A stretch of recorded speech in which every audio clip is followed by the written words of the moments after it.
স্বাগত সকলকে গল্পকথার শ্রুতিপাঠ্যে। পাঠ চলছিল উপন্যাসের অধ্যায় থেকে সতীনাথ ভাদুরী রচিত ঢোড়াই চরিত মানুষ। ইতিমধ্যে ঢোড়াই চরিত মানুষ উপন্যাস থেকে রামিয়া কাণ্ড পর্যন্ত পাঠ সম্পূর্ণ হয়ে গেছে। আপনারা যারা সেই কাণ্ডগুলোর পাঠ শোনেননি তাদের জন্য ডেসক্রিপশন বক্সে লিঙ্ক দিয়ে দেওয়া হলো, সেখানে ক্লিক করে অনায়াসেই শুনে নিতে পারবেন। আজকের পর্বে আপনাদেরকে পাঠ করে শোনাবো ঢোড়াই চরিত মানুষ উপন্যাস থেকে দ্বিতীয় চরণ সাগিয়া কাণ্ড। সাগিয়া কাণ্ডটি অনেকটা বড় হওয়ায় আমি পাঠের সুবিধার্থে কয়েকটি পর্বে ভাগ করে আপনাদেরকে পাঠ করে শোনাচ্ছি। তবে প্রিয় শ্রোতা বন্ধুগণ, আর দেরি না করে আজকের পর্বের পাঠ শুরু করা যাক। ঢোড়াই চরিত মানুষ উপন্যাস থেকে দ্বিতীয় চরণ সাগিয়া কাণ্ড।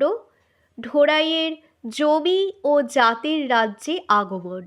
কোথায় যাচ্ছে, কোথায় যাবে ঢোড়াই, সে কথা ভেবে আসেনি। দুনিয়ার সব জায়গায় এখন সমান তার কাছে, তবে সে চলেছিল পাক্কি ধরে। বোধহয় নিজের অজ্ঞাতেই বিকারের ঘোরটা কিছুক্ষণ পরে কেটে এলেও মনের জ্বর যাবার নয়। তাতমাটুলি থেকে সঙ্গে করে নিয়ে আসা চোখ আঁধার করা আধির প্রচণ্ডতা কমে এসেছে, কিন্তু আকাশের আধার হয়তো কোনোদিনও কাটবে না। দুনিয়ার কাউকে সে আর বিশ্বাস করবে না, সব বেঈমান। জড়জিভে সব বিশ্বাস লাগে। সেই একবার বকরহাট্টার মাঠের সবচেয়ে উঁচু শিমুল গাছটার উপর আঁধির সময় বাজ পড়েছিল।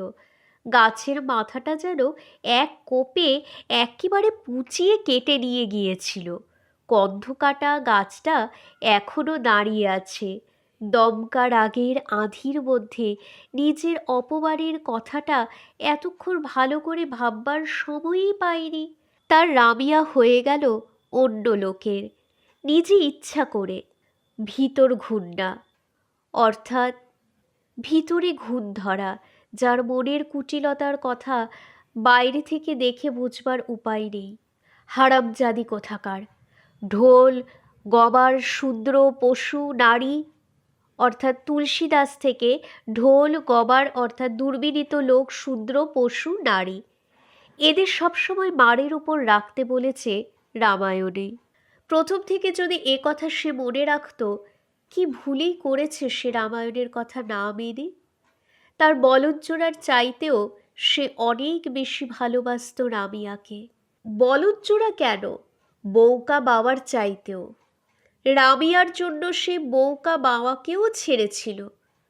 ভাত খাওয়ার সময় আরেকটু ডাল নিতে ইচ্ছে করলেও সে কোনোদিন চায়নি, পাছে রামিয়ার কমে যায় সেই ভেবে। রামিয়ার জোর করে দিতে এলেও নেয়নি। এত ভালোবাসত সে রামিয়াকে। তার গাড়ির চাকার জন্য রেড়ির তেল সে একবার না কিনে সেই পয়সা দিয়ে রামিয়ার জন্য নারকেল তেল এনে দিয়েছিলে। সব কি এই জন্য? আপদ থেকে পর ভালো, পর থেকে জঙ্গল ভালো। কুকুর আপনার হয়, কিন্তু মেয়ে মানুষ আপনার হয় না। যতই তাকে কাপড় কাচবার জন্য সাবান কিনে দাও না কেন, দুনিয়াটা আগাগোড়াই যে ভিতর ঘূর্ণা।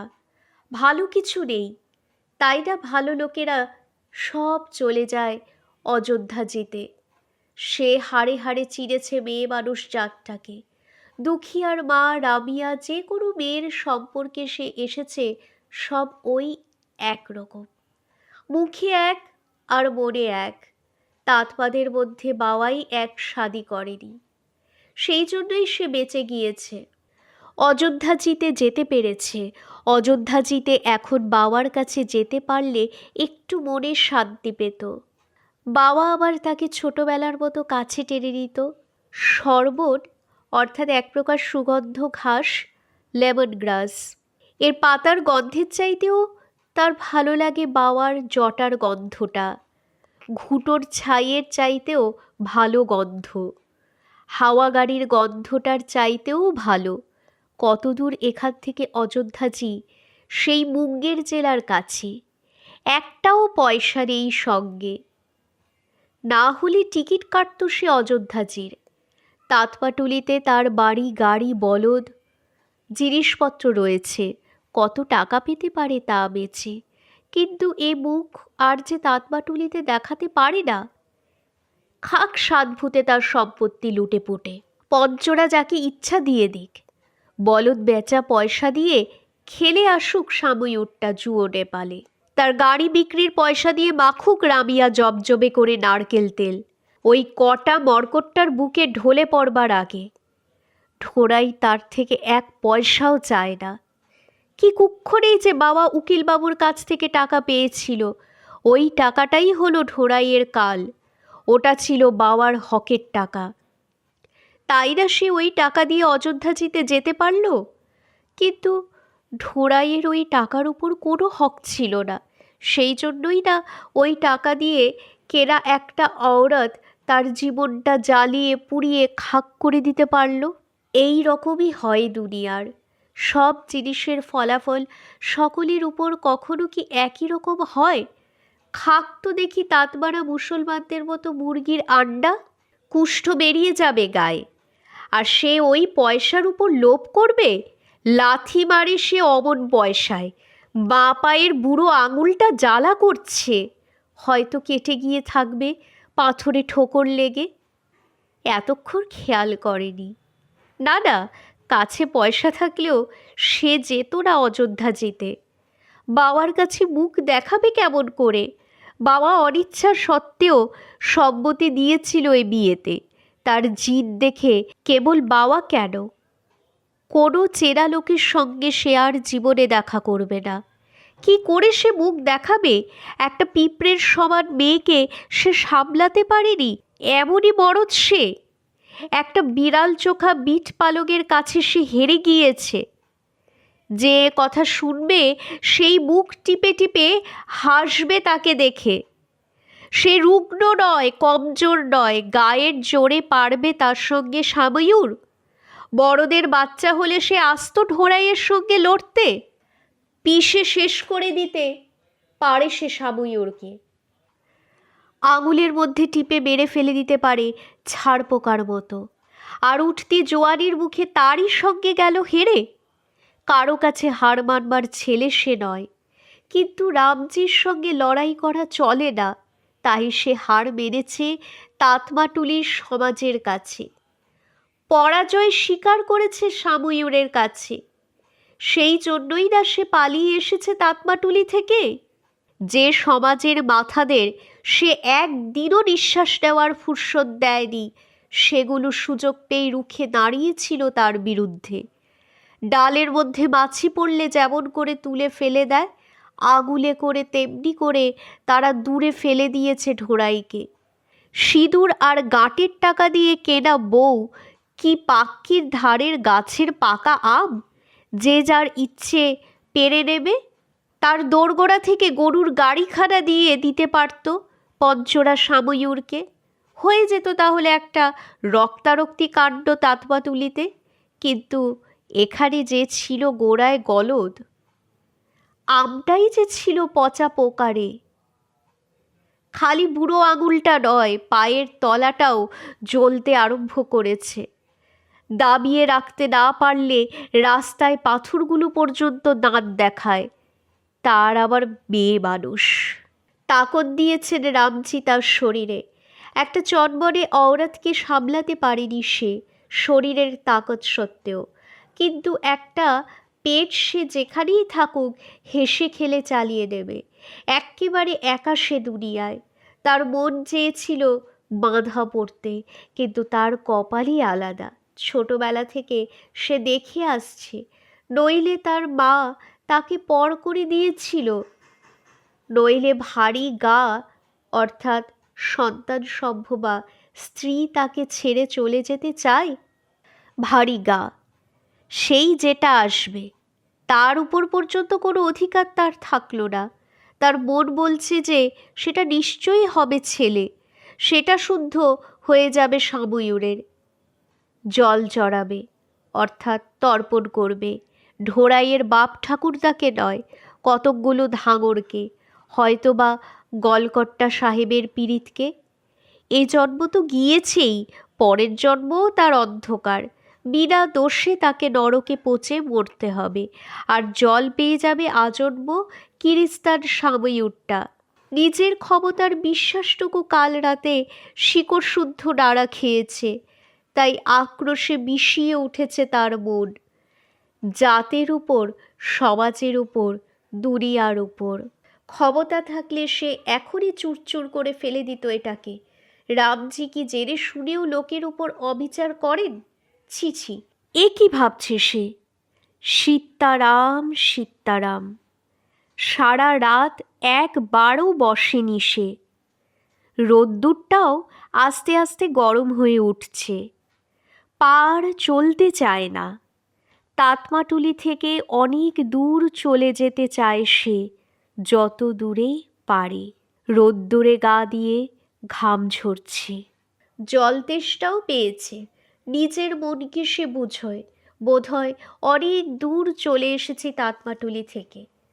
দূরে পাক্কি থেকে কোষখানেক পশ্চিমে একখানা গা দেখা যাচ্ছে। একসার ডাল ছাটা শিশু গাছ খাড়া দাঁড়িয়ে রয়েছে আকাশ ফুঁড়ে। বর্ষার মতো দেখতে লাগছে। তারই ফাঁক দিয়ে দেখা যাচ্ছে একটা চিলেকোঠার দেওয়ালের ছাতলা ধরা সাদা রং। পাকা দালান থাকলেই ইদারা থাকবে কাছে, তাই সে ওই বাড়ি লক্ষ্য করে পাক্কি থেকে নামে। অন্তত খানিকটা জিরিয়েও তো নেওয়া যাবে। ওই বাড়িটা পর্যন্ত যেতে হয়নি, তার আগেই গায়ে আরেকটা কুয়ো দেখে সেখানেই দাঁড়িয়ে গিয়েছিল। কুয়োর পাশে একটা কঞ্চির বেড়া, বেড়াটা পলতার লতায় ঢাকা। পাশের বাড়ির সম্মুখটা ঝকঝকে নিকানো, চালের উপরটা লকলকে লাউ ডগায় ঢেকে গিয়েছে। একসার গাঁদা ফুলের গাছ আলো করে রেখেছে উঠোনখানাকে। উঠোনের মধ্যেখানে দোতলার সমান উঁচু একটা মাচাতে বীচের জন্য রাখা ভুট্টার মালা ঝোলানো। ঢোড়াই তাকিয়ে তাকিয়ে দেখে তার বুকের ধুকধুকারিটা ঠেলে গলা বেয়ে উঠে আসতে চায়, দম বন্ধ হয়ে আসে। ঢোক গিলে ঠোঁট চেপে অন্যদিকে মুখ ফিরিয়ে নিতে হয়। তার দুঃখ তার নিজের জিনিস, অন্য কারো কাছে বলবার নয়। পাশের তামাক ক্ষেত থেকে একটা ছুচলো মুখো লোক এসে কুয়োতলায় হাত মুখ ধুচ্ছিল। ঢোড়ায় গিয়ে দাঁড়ালো জল খাবার জন্য। ঘর কোথায়? পুরুব? পাক্কি থেকে কত দূরে? কি জাত? তন্ত্রীমা ছত্রী? আরে তাতমা বল, তাতমা বল। জল খাবার পর আরও অনেক কথা হয় লোকটির সঙ্গে। কোথায় যাবি? রোজগারের জন্যে যদি হয় তাহলে এ গায়েও থেকে যেতে পারিস, আমি কাজ দিতে পারি এখনই। এই সম্মুখের তামাক খেতে গায়ের লোক রাখতে চাই না। কি আর কাজ? তামাক ক্ষেতের কাজ জানিস না? পুরুবের লোক জানবি কোথা থেকে? বিয়ার দেশের লোক তোরা, তোরা বুঝিস পেঁয়াজের খেতি। বুদ্ধি যদি কিছু থাকে তাহলে দুদিনে শিখে যাবে তামাকের ডগা ছিঁড়তে। পেঁয়াজের চাষেও পয়সা আছে বটে। ঢোড়াই চাষবাসের কাজ কোনো দিন করেনি। যদি না পারে, যদি মন না লাগে, আরও দূরে গেলে হতো। লোকটার হাবভাব রতিয়া ছড়িদারের সঙ্গে কোথায় যেন মিল আছে। ঢোড়াইয়ের ধারণা ছুচলো মুখের লোকগুলো হয় অতি বদ। কিরে, গরু মরেছে নাকি রে তোদের বাড়িতে? কথা বলিস না কেন? খুব গরজ ভাবলি বুঝি আমাদের? ঢোড়াই অপ্রস্তুত হয়ে আমতা আমতা করে। শেষ পর্যন্ত ঢোড়াই এখানেই থেকে যায়। যখন ইচ্ছা চলে গেলেই হবে, সেটা তো নিজের হাত। গেঁদা ফুলে ভরা বাড়িটার গোয়াল ঘরের মাচায় ঢোড়াই জায়গা পেয়ে যায়। লোকটি যাওয়ার সময় ঢোড়াইকে শুনিয়ে যায় এ গায়ের বাবু সাহেবের 150 গরু আছে, তার রাখাল পায় মাসে 4 আনা করে, আর বছরে 1 জোড়া কাপড়, শীতে একটা কুর্তা। ঢোড়াইয়ের তখন পাওনা নিয়ে দর কষাকষি করবার মতো মনের অবস্থা নয়। কোনো রকমে একটা মাথা গোঁজবার আস্থানা আর 2টি খাওয়ার সংস্থান হলেই তার দিন চলে যাবে। সেই জন্য সে ওই লোকটি আরও কী সব বলছিল, সেসব কথা ভালো করে শোনেও নি। বিলটা আদির সহিত কথোপকথন। গায়ের নাম বিষকান্থা। কাজেই যে ভাঙা বাড়িটার উপর অশ্বত্থ গাছ উঠেছে সেখানে সাঁঝের পর ঢোলকের বোল উঠলে ঢোড়াইও সেখানে পৌঁছয়। লোভটাও বেশি খয়নি তামাকের। কালকে থেকে খাওয়া হয়নি। হঠাৎ কিছুক্ষণ থেকে এই অভাবটাই সবচেয়ে বড় বলে মনে হচ্ছিল, তাই ঢোলের আওয়াজের ঢালাও আমন্ত্রণ উপেক্ষা করতে পারিনি। লোক তখনও বেশি জোটেনি। ঢোড়াইয়ের হঠাৎ মনে পড়ে এই জিজ্ঞাসা করবে এখনই যে তার বাড়ি কোথায়। মাহাতো গিন্নির বাপের বাড়ি মহল হরিয়াতে, এছাড়া আর অন্য কোনো গায়ের নাম মনে আসছে না। তাতমাটুলির কথা সে চেপে যাবে এক্কেবারে। সকলে আপাঙ্গে তার দিকে তাকায়। কে, কোথায় বাড়ি? এদিকে কৌটুম্বিতা নেই তো? তবে এদিকে কি রোজগারের জন্য? ঢোড়াইয়ের মনে হয় দু একজনের মুখে একটু কাঠিন্যের রেখা পড়ে। তারা তার পৈতার দিকে তাকাচ্ছে। জাত তন্ত্রীমা ছত্রী? তবু ভালো যে রাজপুত ছত্রী টত্রী নও। আমরা কুশবাহা ছত্রী, অর্থাৎ এই জাতের নাম কোয়েরি। আজকাল এই জাতের লোকেরা নিজেদের কুশবাহা ছত্রী বলে। এই নাও বলে লোকটা হুঁকো থেকে কলকেটা ঢোড়াইয়ের হাতে দেয়। ইঙ্গিত সুস্পষ্ট। তন্ত্রীমা ছত্রী জাতটা কুশবাহা ছত্রী জাতের চাইতে অনেক নিচু। রাত থেকে মনটা মিশিয়ে আছে নিজের জাতের উপর। পারলে সে ভুলে যেতে চায় নিজের জাতের কথা, কিন্তু কারো জাত কি গায়ের ময়লা যে ডোলে ফেলে দেবে? তাই জাতের অপমান এখনও তার গায়ে গিয়ে বেঁধে। ইচ্ছে হয় বলে যে কোয়েরি আবার কুশবাহা ছত্রী হলো কবে থেকে? চিরকাল গেল লোকের বাড়ি বাসন মেজে আর বাবু ভাইয়াদের পাতের এঁটো কুড়িয়ে আজ এসেছেন হুঁকো থেকে ছিলিম নামিয়ে দিতে। না, প্রথম দিন এসেই সে গায়ের লোকের সঙ্গে ঝগড়াঝাটি করতে পারে না। না না, তামাক আমি খাই না। তকলিফের পরোয়া করে না সে। এতক্ষণে সকলে তার দিকে ফিরে বসে। বলে কি লোকটা পয়সার অভাবে তামাক কিনতে পারে না? এমন লোক তারা বহু দেখেছে, কিন্তু বাংলার তামাক একজন সুস্থ শরীরের লোক খায় না এমন জীব এর আগে তাদের চোখে পড়েনি। খয়নি? না, খৈরিও না। এই আত্মনিগ্রহের মধ্যে দিয়ে ঢোড়াইয়ের মন অপমানের প্রতিবাদ জানায়। গিরিদাস বাবাজি পর্যন্ত খৈনি তামাক খান, আর এই লোকটা খায় না। বিবি আছে? না। এই সরাধের কানুনের যুগেও, অর্থাৎ সর্দার আইন শব্দার্থ শ্রাদ্ধের আইন, মোচ উঠে গিয়েছে তবুও। এরকম পরদেশের সঙ্গে গল্প না করে তাচ্ছিল্য দেখানো চলে না। সকলের পাল্লা দিয়ে ঢোড়াইকে গায়ের কথা শোনাতে আরম্ভ করে। কত খবর! যে লোকটির সঙ্গে ইদারাতলায় দেখা হয়েছিল সে কি নাম বলেছিল নিজের? গিরিধারী মণ্ডল। ছুঁচলো মুখ, শিয়ালের মতো। ওকে আমরা বলি গিধর মণ্ডল, অর্থাৎ গিধর শব্দের অর্থ হচ্ছে শিয়াল। ওর ওখানেই কাজ নিয়েছ বুঝি? তবে যে বললে কুয়োর ধারের তামাক ক্ষেতের কথা, সে তো মোসম্মেতের, অর্থাৎ বিধবা। গিধরটা মিছে কথা বলছে। আমাদের জাতের মোড়ল হলে কি হবে? ও পরিবারটাই হাড় বজ্জাতের ঝাড়। 1 কুড়ি 2 কুড়ি সালের কথা হলো।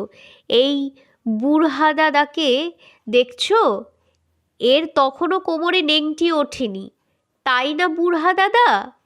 সেই সময় নীলকর সাহেবদের সঙ্গে একটা ভারী হল্লা হয়, একেবারে তুলকালাম ব্যাপার।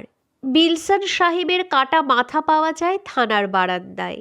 সেই সময় সব গাঁয়ে হিন্দু কিষাণরা, অর্থাৎ জিরানিয়া জেলায় কিষাণ শব্দের অর্থ ধনী কৃষক, মন্দিরে গিয়ে প্রতিজ্ঞা করেছিল, আর মুসলমান কিষাণরা মসজিদে গিয়ে প্রতিজ্ঞা করেছিল যে তাদের মধ্যে যে নীলকর সাহেবদের দিকে যাবে সে গরু শুয়োর খাবে। তখন গিধর মণ্ডলের ঠাকুরদা গিয়েছিল নীলকর সাহেবদের দিকে। সেই থেকে গিধর মণ্ডলের পরিবারটার নাম হয় গরুখোর পরিবার। হ্যাক থুথু, জয় মহাবীরজি, তখনও গায়ের বাবু সাহেব বচ্চন সিং যায় রাজপাড় ভাঙার সেপাইগিরি করতে বোধ হয়। ওই গরুখোর পরিবারটাই তখন গায়ের মধ্যে বড় লোক। শিকারে কি মোকদ্দমার তদন্তে দারোগা হাকিম এলে ওই গরুখোরদের আঙিনাতেই তার ঘোড়া বাঁধা হতো। ওই তাবাক ক্ষেতটা তোমাকে দেখিয়ে দেওয়ার সময় গিধরটা বলেছিল নাকি যে ক্ষেতটা তার? ও তাই বলো, তুমি হাবভাবে ভেবে নিয়েছিলে যে ওটা তারই। গিধর বললেও খুব মিছে বলতো না। বৌসব্বতের বিধবা মেয়ে আছে সাগিয়া, সেই মেয়ের দেওর ওই গিধর মণ্ডল। বক যেরকম মাছের উপর তাক করে বসে থাকে, তেমনি করে গরু খোরটা কবছর ধরে লেগে আছে মৌসম্মেতের মেয়েটাকে। চুমৌনা অর্থাৎ নিকা সাঙ্গা প্রভৃতির ন্যায় এক প্রকার বিবাহ ব্যবস্থা করবে বলে। বেশ জমি জিরে আছে মৌসম্মতের, 30-40 বিঘা হবে বই কি। আরে ওরই উপর তো নজর গিধর মণ্ডলের। সোজা জমি নয় তো, 40 বিঘা। এদিকে আবার 6.5 হাতের লগার বিঘা। আর জমি কি মাঘের শেষেও কালো হয়ে থাকে, বসলে পাছার কাপড় ভিজে ওঠে। না না, ও বুড়িকে কেউ সাগিয়ার মা বলে ডাকে না গায়ে, কেন তা জানি না। সবাই বলে মৌসম্মত। তারপর গলার স্বর নামিয়ে বলে, এ গায়ের গুড়ির সর্দার ছিল কানোয়া মুশহর। সে দেহ রেখেছে অনেক দিন হলো, কিন্তু কোনো চেলা রেখে যায়নি। তাই না সাপে কামড়ালে দাঁতের পোকা ঝাড়তে হলে কিংবা পায়ে ঘা হয়ে গরু মোষ মরতে আরম্ভ করলে যেতে হয় আজকাল রুহুয়ার গুনির কাছে। হ্যাঁ, যে কথাটা বলছিলাম, ওই কানোয়া মুশহরটা এককালে মৌসম্মেতের জমি চাষ করত। নামকরা গুণী হওয়ার পরও পুরনো মনিবের বাড়ি তার আসা যাওয়া ছিল, আর মৌসম্মতকে বলতে বৌমা। কানোয়া মুশহর ডাকিনী বিদ্যা কিছু কিছু শিখিয়ে দিয়ে গিয়েছে ওই বুড়িটাকে। যে লোকটিকে সকলে বুড়হা দাদা বলে ডাকছিল, সে এতক্ষণে ঢোড়াইয়ের সঙ্গে গল্প আরম্ভ করবার জন্য সোজা হয়ে বসে। তুমি আবার গিয়ে এসব গল্প করো না যেন মৌসম্মতের কাছে। ভালো গাঁ বেছেছ রোজগারের জন্য। আমাদেরই আজকাল খাওয়া জোটে না। যা দিনকাল পড়েছে, দিন দিনই খারাপ হচ্ছে। বিধিগতি বাম সদা সব কাহু, অর্থাৎ ভগবান সব সময় সকলের উপর বিরূপ। তুলসীদাসের উক্তি। ভগবান সব সময় সকলের উপর নারাজ। দেখা যাক, ধানটা পাকলে যদি কিছু হালত বদলায়।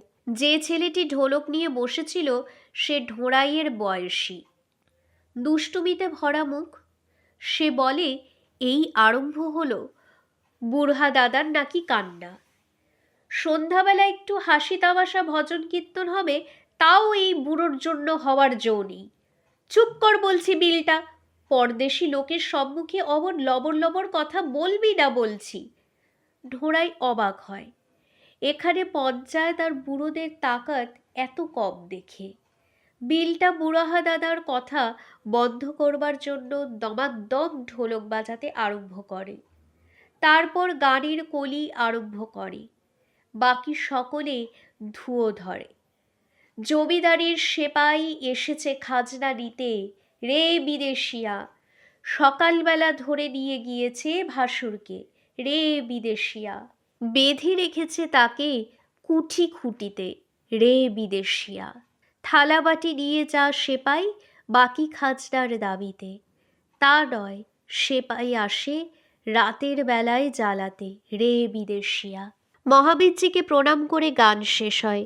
ঢোড়াইয়ের ইচ্ছা করে বিলটার সঙ্গে আলাপ জমাতে। বলে, আমাদের ওদিকে মহাবীরজির চাইতে রামচন্দ্রজির নামই বেশি চলে। তোদের কলিজা বোধহয় আমাদের চাইতেও ছোট, তাই বোধহয় মহাবীরজির মালিক না হলে মানায় না তোদের। হেসে গড়িয়ে পড়ে সকলে। বিলটার সঙ্গে কথায় কেউ পারবে না। বিলটা কিন্তু ঢোড়াইকে অপ্রস্তুত হওয়ার অবকাশ দেয় না। জিজ্ঞাসা করে, তুমি গান জানো না? লজ্জা পাচ্ছ কেন? একার গান বলছি না, একলা কি আবার গান হয় নাকি? সে তো যারা মোষ চড়ায় তারা ভোর রাত্রে শীতের জ্বালায় গায়। রাত দুপুরে পথিক ভয় ভাগানোর জন্য গায়। সে কি গান নাকি? আমি বলছি এই সবাই মিলে গান গাইবার কথা। গানের সময় তোমাকে চুপ করে দেখলাম কি না তাই বলছি। ঢোড়াই স্বীকার করে যে বিদেশিয়ার গান সেও জানে, তবে সে মহাত্মাজির নিমক তৈরির বিদেশিয়ার গান, বিলটাও সে গান জানে, সকলেই জানে, কিন্তু খবরদার না, মহাত্মাজির বিদেশিয়া এখানে গাওয়া বারণ। গাইলেই দারোগা সাহেব হাল বলদ ক্রোক করবে। ওই শালা হাড়ির বাচ্চা লচুয়া চৌকিদার আছে, সে গিয়ে সব খবর দিয়ে দেয় দারোগা সাহেবের কাছে। আরও কত কথা হয়, বেশ লাগে তার বিলটাকে। রাতে যখন সে বাড়ি ফেরে তখনও সাগিয়া আর সাগিয়ার মা তার জন্য জেগে বসে রয়েছে। আমরা মা বেটিতে বলা বলি করছিলাম যে পরদেশি লোকটা না বলেই পালালো নাকি। মেয়ে আবার বলল যে না, চেহারা দেখে না বলে পালানোর মতো বলে তো মনে হয় না, নিশ্চয়ই ভজনের ওখানে গিয়েছে। গোয়াল ঘরের মাচার উপর পাতবার জন্য সাগিয়া একখানা কম্বল দিয়ে যায়, লোটা থাকলো মাথার নিচে। অনেকক্ষণ চোখ বুজে ভেবে ভেবেও ডাইনির কোনো লক্ষণ ঢোড়াই মৌসম্মেতের মধ্যে খুঁজে পায় না। রাতে শুয়ে পাশ থেকে নারকেল তেলের গন্ধ পাওয়া অভ্যাস হয়ে গিয়েছে তার গত 1 বছরের মধ্যে। তামাকেরই মতো, না পেলে মন খুঁতখুত করে। মনে না পড়ছে যতক্ষণ ততক্ষণ বেশ, এখন ঘুম এলে হয়। মৌসম্মেতের ক্ষেত, গায়ের প্রাণ, গায়ের দলাদলি। দিন কয়েকের মধ্যে গায়ের ঝগড়াঝাটির নারী নক্ষত্র ঢোড়াই জেনে গেল। বড় গ্রাম, অনেক দল, অনেক রকম স্বার্থ। বড়র নিচে মেজো, মেজোর নিচে সেজো, এখানকার ব্যাপারটা তাই, তাতমাতুলি থেকে অনেক বেশি জটিল। সকলেরই নজর মাটির উপর, জমির উপর। মাটির রস মরলে তাকাই উপরের দিকে, তারপর চোখ বুজে তাকাই আটপৌরে মহাবীরজির দিকে। তাতমাটুলিতে জমির গল্প কেউ করতো না, জমিদারের গল্প করত কালে ভদ্রে, কিন্তু এখানকার হাওয়াই অন্যরকম। এখানকার হাসি কান্না, গল্প, রং, তামাশা সবই চাষবাস আর জমিদারকে নিয়ে। অর্ধেক কথার সূক্ষ্ম মারপ্যাঁচ ঢোড়াই ধরতেই পারে না। এ পাড়াটার নাম কোয়েরি টোলা। এখানে সব জাতে কোয়েরি, এদের অধিকাংশই রাজপুতদের আধিয়ার। রাজপুতরা থাকে, এই কাজেই রাজপুত টোলায় জমি জিরেতের মালিক তারাই। কোয়েরিদের বাড়ির মেয়ে পুরুষ অনেক বংশানুক্রমে তাদের বাড়ি ঝি চাকরের কাজ করে। কোয়েরিদের মধ্যে কেবল 2-4 ঘর লোকের নিজের জমি আছে। আইনত এ অঞ্চলে জমিদার রাজপার ভাঙা। সরসৌনিতে যেখানে সেকালে উইলসন সাহেবের নীলকুঠি ছিল, সেইখানি জমিদারের সার্কেল কাছারি। লোকে বলে সার্কিল। গায়ে কাউকে তেল মাখতে দেখলে বুড়োরা শ্লেষ করে জিজ্ঞাসা করে, কিরে আজ সার্কিলে যেতে হবে নাকি? আবিষ্কারের আনন্দ নিয়ে ঢোড়াই এইসব কথাগুলো শোনে, মনে রাখবার চেষ্টা করে। প্রত্যেক জায়গার নিজস্ব কথাবার্তা, রীতি রেওয়াজ না জানলে সেখানকার লোকেরা কাউকে আমলে দিতে চায় না। আইনের চোখে যাই হোক, আসলে কিন্তু গায়ের জমিদার বচ্চন সিং, গায়ের বাবু সাহেব, জোত আর রায়তি জমি মিলিয়ে এর জমি হবে প্রায় 3000 বিঘা, কিন্তু ইনি নিজেকে বলেন কিষাণ। আজকাল নিজেকে কিষাণ বললে লাভ আছে। বাবু সাহেবের জমি এখনো বাড়ছে, ও যে বাড়তেই হবে। জমি যে মানুষের পরিবারের মতো, ছেলেপিলে হয়ে ক্রমাগত বেড়ে চলে, না হয় মরে হেজে ছোট হয়ে আসে। একই রকম কখনো থাকে না। এই তো বাবু সাহেবকেই দেখো না, একখানা বাঁশের লাঠি নিয়ে বালিয়া জেলা থেকে এদিকে এসেছিলেন, পুরুব এ পয়সা সস্তা বলে। সার্কিলে অনেক কাঠখড় পুড়িয়ে বোচকুড়ি সেপাইয়ের পদে বহাল হন। বোচকুড়ি সেপাইয়েরা 1 পয়সাও মাইনে পায় না, পায় কেবল পিতলের তকমা আটা, একটা চাপরাশ একটা পাগড়ি, আর সার্কেলের খরচে তার লাঠির উপর পিতল দিয়ে নিচেটা লোহা দিয়ে বাঁধিয়ে দেওয়া হয়। কড়া হুকুম আছে লাঠি যেন কিছুতেই এস্টেট থেকে দেওয়া না হয়। বিয়ে করা স্ত্রী আর লাঠি একই রকম জিনিস। যে লোকটা পরের লাঠি দিয়ে কাজ চালাতে চায়, খবরদার বিশ্বাস করো না তাকে। আরও ছাপড়ার বালিয়া জেলার রাজপুত ছাড়া আর সকলের দরখাস্ত খাস্তা খাতায় ফেলে দিও। সেই মোচকুরি সেপাই কেমন করে আস্তে আস্তে এখানকার বাবু সাহেব হয়ে গেলেন, সেটা এদিককার প্রতি গ্রামের গতানুগতিক ইতিহাস। তার মধ্যে নতুনত্ব কিছুই নেই। যে ভাঙা বাড়িটার উপর অশ্বত্থ গাছ উঠেছে, ওই যে যার সম্মুখের মাঠে সাজের ভজন হয়, সেটা ছিল ভক্তাইদের মঠ। অর্থাৎ ভক্তাইরা কবিরপন্থীদের একটা শাখা। সাধারণ লোকের ধারণা এই দুই সম্প্রদায়ের ভিতরে পার্থক্য কেবল তিলকের আকার প্রকার নিয়ে। মঠের জমি জিরেত বেশ ছিল। এর আগের মহন্ত একটি মুসলমানের মেয়েকে রেখেছিলেন মঠে এনে। শেষ পর্যন্ত তাকে চলে যেতে হয় গ্রাম ছেড়ে। আজকাল ভক্তাইদের ছেলেরাও আর নিজেদের ভক্তাই বলে পরিচয় দিতে চায় না। তাই আজ মঠের এই অবস্থা। যার লাঠি তার মোষ। স্বাভাবিক নিয়মের এই সব জমি চলে যাচ্ছে বাবু সাহেবের পেটে। এমনি করেই জমি বাড়ে, জলে জল আনে। কোথা থেকে কেমন করে যে জমি বাবু সাহেবের হাতে চলে যায়, তা আগে থেকে লোকে টেরও পায় না।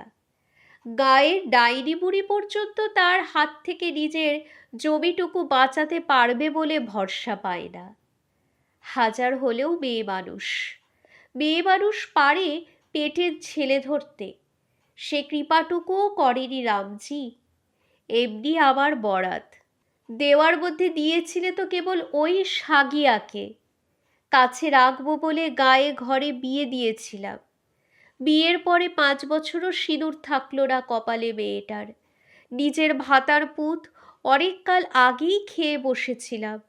তারপর খেলাম জামাইটাকে, তারপর সাগিয়ার এক চিমটি ছেলেটাকে পর্যন্ত। 7 মূল্যকে আমার সম্পর্কের কোনো মরদ টেকে না রে ঠোরাই। এখানে আসবার 3-4 দিনের মধ্যেই মোসম্মত ডুকরে কেঁদে এই সব কথা ঢোরাইয়ের কাছে বলেছিল। আরও কি কি যেন সব বলেছিল। কখনো বলে জামাইটা ছিল চিররুগ্ন, মেয়েকে কাছে পাবো বলেই জেনে শুনেও তার সঙ্গে বিয়ে দিয়েছিলাম, আর ভেবেছিলাম জামাই আবার জমি টমিগুলোর দেখাশুনো করতে পারবে। আমার মনের পাপ রামচন্দ্রজি সবই দেখেছিলেন, তাই বোধহয় আমাকে এমন করে শাস্তি দিলেন। কখনো বলে সরসৌনির বৈজি আমার নাতিটাকে মারল। ওই যদি তখন জিরানিয়ায় নিয়ে যাই ডাক্তারের কাছে, তাহলে কি আমার কপাল এমনি করে পড়ে? জিরানিয়ার ডাক্তারের ওষুধের ধং বড় বেশি। অতটুকু ছেলে তা কি সহ্য করতে পারত? তুই বল না। সেবার একটা কোমরের ব্যথার ওষুধ আনিয়েছিলাম জিরানিয়া থেকে। বেড়া ঘাসের কাঁঠাটার মধ্যে করে রোদ্দুরে দিয়েছিলাম শিশিটাকে। ছিটকে ছিপি বেরিয়ে গিয়ে লেগেছিল বারান্দার খুঁটিতে। এখনও সে গন্ধ লেগে আছে কাঁঠাটাতে। বৌসম্বর ঢোরাইকে নিয়ে গিয়ে কাঁঠাটা শোকায়। কোনো গন্ধ না পেলেও ঢোরাই বলে, বাপরে বড্ড ধক। এ কি বাচ্চারা সহ্য করতে পারে? সাগিয়া পাটের দড়ি পাকাচ্ছিল দূরে বসে। হঠাৎ তার উপর নজর পড়ে ঢোরাইয়ের। তার মুখের কোণের হাসি দেখে ঢোরাইয়ের মনে হয় যে সে তার মিথ্যে কথাটা ধরে ফেলেছে। তবে তার জন্য বিরক্ত হয়নি। তার চোখ বলছে, আহা বুড়ি মানুষ, ওর কি কথা ঠিক আছে? যা বলছে বলুক, তুই হ্যাঁতে হ্যাঁ মেরে যা। অর্থাৎ সায় দেওয়া। বাচ্চাটার কথা না বললেই হতো। সাগিয়া শুনছে জানলে সে কিছুতেই বলতো না। জিরানিয়ার দাবাখানার অর্থাৎ ডিসপেন্সারি ওষুধের শিশিটার সঙ্গেও তার কোথায় যেন আত্মীয়তার সম্বন্ধ আছে। স্টেশন থেকে গরুর গাড়ি করে সে ডাক্তারবাবু মাল এনে দিয়েছিল একবার। বেড়ার কাঁঠাটাও আরেকটা বেড়ার কাঁঠার কথা মনে পড়িয়ে দিচ্ছে। তার মধ্যে ছিল একখানা কাঠের চিরুনি, একখানা ছোট টিনে মোড়া আয়না, রং বেরঙের ফোঁটা দেওয়া। সাগিয়া ঢোড়াইয়ের চাইতে 5-7 বছরের বড় নিশ্চয়ই হবে। আবার বিলটার কাছ থেকে ঢোড়াই শোনে ওই হাড় কঞ্জুস গিধর মণ্ডলটার বউ ছেলে পিলে সব আছে, তবু চুমৌনা করতে চায় সাগিয়াকে জমির লোভে। বউ সম্বেতেরও আপত্তি নেই তাতে, গিধরটাই ভাই মারা যাবার পর থেকে বউ সম্বেতের জমির দেখাশোনা করে কি না। কিন্তু সাগিয়া হাড়ে চটা দেওয়ারের উপর। ও হারামজাদাটা আবার পাশের টোলার কানি মুসরহরির ওখানে যায় রোজ। মুসরহরি অর্থাৎ এক চক্ষুহীন মুসহার স্ত্রীলোক। মুসহরেরা এই অঞ্চলের অনুন্নত শ্রেণীর মধ্যে সর্বাপেক্ষা গরিব। এরা সাধারণত ক্ষেত মজুরের কাজ করে। সাঁঝের পর একদিনও গিধরটাকে টোলার মধ্যে খুঁজে বার করিস তো, তবে বুঝব। গায়ের চৌকিদার লচুয়া হাঁড়ি ঢোড়াইয়ের খোঁজ খবর নিতে এসে গল্প করে যায় কোয়েরি টোলার মেয়েদের কথা। কার কার নাম যেন করে, ওই শুনতেই বাবুদের বাড়ির ঝি। আর দিন কতক থাক না, সবই জানতে পারবি। এই জন্যই তো এদের আধিয়াদার রাখে রাজপুতরা। না হলে ওই সাঁওতাল টুলিতে গিয়ে দেখে আসিস তাদের চাষ আর এদের চাষ। এই পরিবেশের মধ্যে ঢোড়াই এসে পড়েছে। সাগিয়া কাণ্ডের এর পরবর্তী অংশটুকু শুনতে হলে আমাদের চ্যানেল ফলো করুন। আর আমাদের চ্যানেল ফলো করতে হলে আমাদের চ্যানেলটিকে অবশ্যই সাবস্ক্রাইব করতে হবে গল্পকথার শ্রুতিপাঠ্য, এবং পাশে দেওয়া বেল আইকনটি প্রেস করে অল নোটিফিকেশন অন করে দিতে একদম ভুলবেন না, যাতে আমাদের অডিও বুক আপলোড করার সাথে সাথেই আপনাদের কাছে ইনস্ট্যান্ট নোটিফিকেশন পৌঁছে যায়। ধন্যবাদ।